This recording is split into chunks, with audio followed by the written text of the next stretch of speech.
আর মাত্র 1.5 মিনিট বাকি আছে।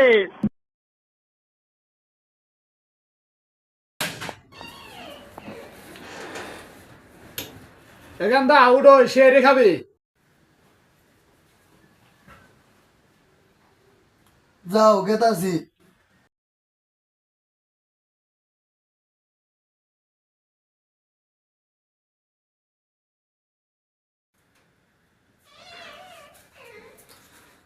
কেরা গান দা উঠোস না, শেয়ারের সময় শেষ হয়ে গেল গা।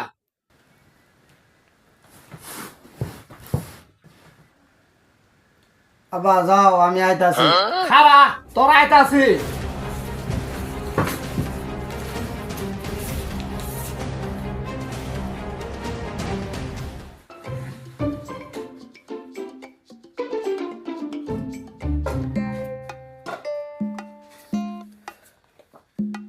এই গান দা খা। এলে কি ভাত দিছ? ভাত তো আমি খামো না, আমি সিয়ারি খামো, আমাকে সিয়ারি দাও। এই গান দা এলেই তো শেয়ারি। আমাক পাগলা পাইছ? তোমরা দুজন সিয়ারি খাই আমাক ভাত দিছ? আমি এত কিছু বুঝি না। সিয়ারি কই বাবা, আমাক সিয়ারি দাও, আমি সিয়ারি খামো।